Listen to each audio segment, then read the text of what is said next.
কুমারকে হাতে নাতে ধরে কুমারের চক্রান্তে ভয়ঙ্কর বিপদ থেকে দীপা সূর্যকে উদ্ধার করলো তবলা। হ্যাঁ বন্ধুরা, আমরা এমনটাই দেখতে পাবো অনুরাগের ছোঁয়া ধারাবাহিকের আগামী পর্বগুলোতে।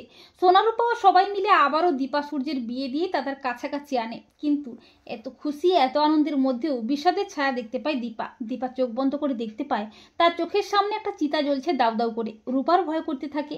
রূপা আচমকা দেখতে পায় তার চারপাশে তার মা বাবা বোন কেউ নেই।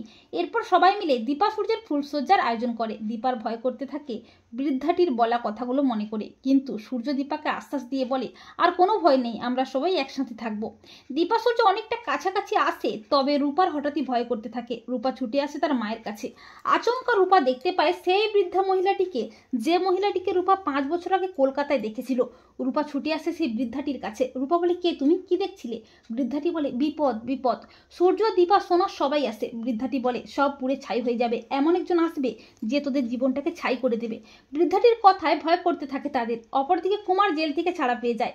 এরপর সূর্য দীপা ও সোনারূপাকে জড়িয়ে ধরে বলে, যাই হয়ে যাক না কেন আমরা সবাই একসাথে থাকবো, আমরা কেউ কাউকে ভুল বুঝবো না, আমরা একসাথে লড়াই করব। এরপর হঠাৎই কুমার আসে। কুমার চিৎকার করে বলে, তোমাদের শান্তিতে থাকতে দেবে না এই কুমার। কুমারকে দেখে ভয় পেয়ে যায় দীপা সূর্য ও সোনারূপা। সূর্য বলে, আপনি কেন এখানে এসেছেন? তখন কুমার বলে, তোমাদের শেষ করতে, তোমাদের সুখের সংসার ছাড়খাড় করে দিতে। এই বলে কুমার সূর্য দীপার দিকে বন্দুক তাক করে আর বলে, সব কটাকে এখানেই শেষ করে ফেলবো। এই বলে কুমার যখনই গুলিটা চালাবে করে, ঠিক তখনই তবলা এসে কুমারকে হাতে নাতে ধরে বেদম ধোলাই দিয়ে কুমারের হাত থেকে বন্দুকটা ছিনিয়ে কুমারের দিকেই তাক করে। তবলা বলে, আমার হাত থেকে তোরা নিস্তার নেই, তোর থেকেও বড় ক্রিমিনাল এই তবলা।